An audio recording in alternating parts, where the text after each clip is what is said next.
9:05 y recibimos ahora digitalmente en RPP a la politóloga Alexandra Ames, quien es jefa del Observatorio de Políticas Públicas de la Universidad del Pacífico. Señora Ames, muy buenos días. Bienvenidos, buenos días, digo. Muchas gracias, muchas gracias. Buenos días. No sé si ha tomado conocimiento usted de la encuesta nacional hecha por la encuestadora CPI, que da algunos datos interesantes sobre la percepción que la opinión pública se ha ido forjando del gobierno actual. Por una parte, la desaprobación de Pedro Castillo es mayor que su aprobación al término de 12 días en el ejercicio de la presidencia, de la misma manera que un sector importante cree que él depende de Vladimir Cerrón y no está tomando decisiones autónomamente. Su opinión sobre estos dos, resultados de la encuesta. Sí, efectivamente, si bien es importante mencionar que al inicio, antes de que tome su mandato, Pedro Castillo, había una sensación también en otras encuestas respecto a la percepción ciudadana, respecto a la posibilidad de proyectar confianza y algunos sentimientos positivos respecto a lo que podría representar el gobierno de Pedro Castillo, que era mayor al 50%. Ahora vemos que esto no es así, ya estamos viendo los hechos, no solo las expectativas, sino los hechos, aunque todavía son primeros días, ¿no? Es muy poco como para sacar conclusiones respecto a políticas de gobierno. Sin embargo, pues los primeros días son clave respecto a los gestos, los primeros mensajes bien vinculados a las políticas generales de gobierno, y esto ha hecho que se reduzca un poco la buena percepción que podría tener la ciudadanía respecto a lo que podría implicar el presidente Pedro Castillo. Lo que es clave aquí es justamente la relación que puede tener él con Vladimir Cerrón y la injerencia que pueda tener este último en las decisiones del gobierno. Hay algunos datos interesantes en esta encuesta en donde podemos ver grandes diferencias respecto a lo que opina Lima con lo que opina el resto de las regiones del Perú. Sin embargo, en el caso respecto a la aprobación de si es que es conveniente o no, si está bien o no que Vladimir Cerrón tenga este nivel de injerencia, pues aquí hay casi un empate técnico, digamos, tanto en Perú, en las regiones del Perú como en Lima, ¿no? Entonces, sí. Esto es muy importante mencionar porque esto no está gustando necesariamente a toda la población en general, ¿no? Alessandra, ¿cómo está? Muy buenos días. Lo que nos queda claro es que cerca del 88% de la gente tiene una opinión, es decir, respecto al gobierno del presidente Pedro Castillo. Y cuando uno avanza un poco más en la encuesta, lo que es interesante también es que más de la mitad, es decir, 52.8%, considera que el Congreso debe darle un voto de confianza, pese a que no alcanza, digamos, en ese porcentaje la aprobación de Castillo. Es decir, es como un acto de buena fe.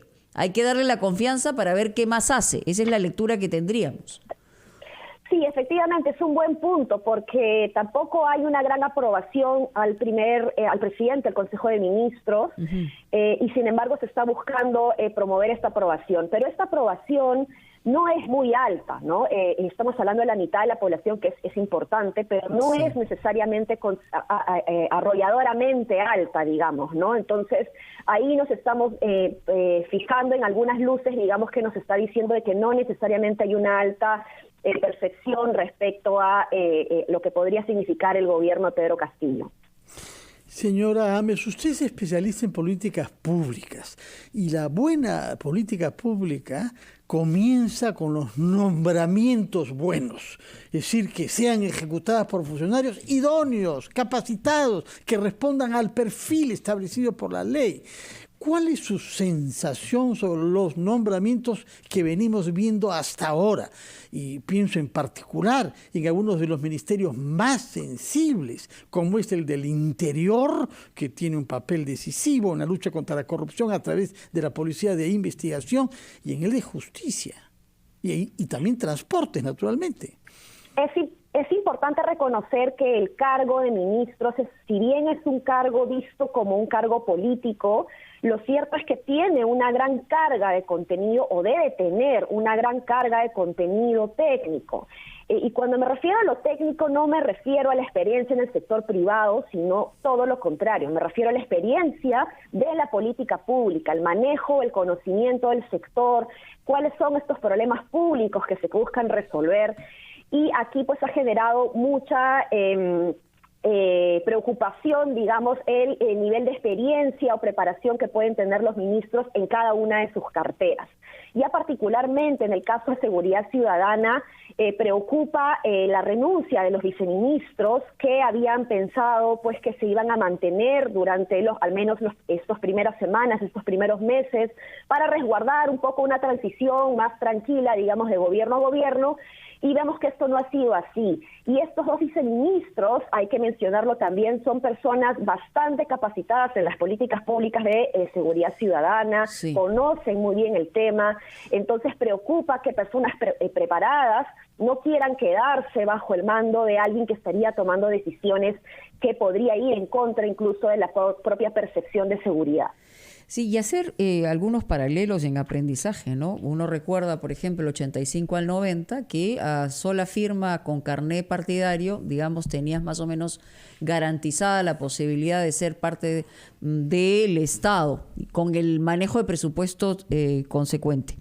Pero lo que hemos aprendido a lo largo del tiempo, y se han puesto las barreras necesarias, es evidentemente para buscar que la idoneidad en el cargo, por lo menos los que están por debajo de los ministros o ministras, sea la exigencia más allá de la lealtad partidaria y la confianza. Pero parece que hoy estamos frente a un problema de ese tipo, porque incluso en el despacho presidencial, curiosamente, 2 días antes de que asumiera el nuevo secretario del despacho presidencial, se cambió, digamos, los requisitos para que una persona que no tuviera experiencia pueda asumir el cargo. Entonces, ahí estamos frente a un peligro mucho mayor todavía. No hablamos del tema específico, sino en general, qué es lo que se está haciendo para que la confianza, la lealtad partidaria esté por encima del requisito de la idoneidad en el puesto, ¿no?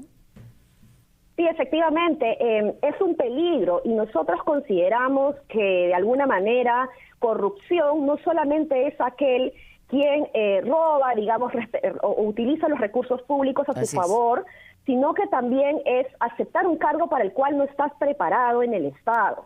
Es un peligro no solamente para la institucionalidad pública, sino también para la gente que más necesita del Estado, para estas personas más vulnerables que seguramente le han dado un gran voto de confianza a Pedro Castillo, y hoy poniendo a personas que no estarían suficientemente capacitadas para implementar políticas públicas adecuadas, pues no van a poder justamente servir o llegar a estas personas, como digo, que más necesitan del Estado. Entonces es crucial pensar de una vez por todas en la profesionalización del servicio público. Necesitamos con urgencia movilizar la reforma del servicio civil, porque los puestos del Estado, si bien es un honor servir al Estado, los puestos del Estado no son un premio por haber llegado al poder, no son un premio por haber armado un partido político.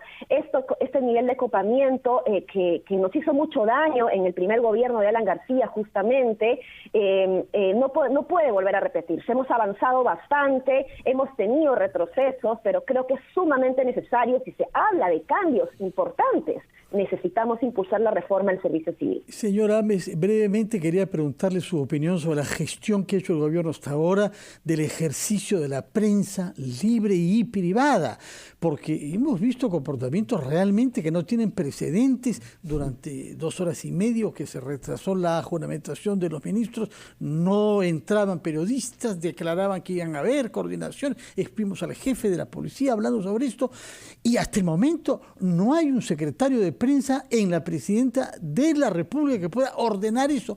¿Por qué tan mala gestión pública de la relación del Ejecutivo con la prensa?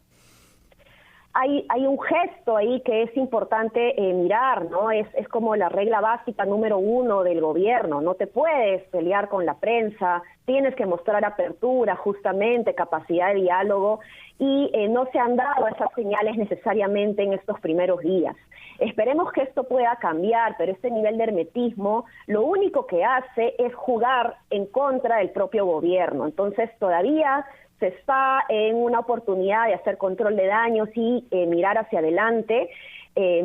Esperemos que esto pueda darse así, porque lo que más necesitamos es apertura y transparencia. El hermetismo, como digo, juega mucho más en contra del propio líder político, más que lo que la prensa pueda tratar de acumular como información para informar a la gente, ¿no? Hay un comunicado sobre este tema publicado anoche por la Defensoría del Pueblo que realmente aclara mucho todos los disfuncionamientos que se han producido en esta materia. Muchas gracias, Alejandra Ames, por su participación en RPP. Que tengan muy buenos días. Vamos.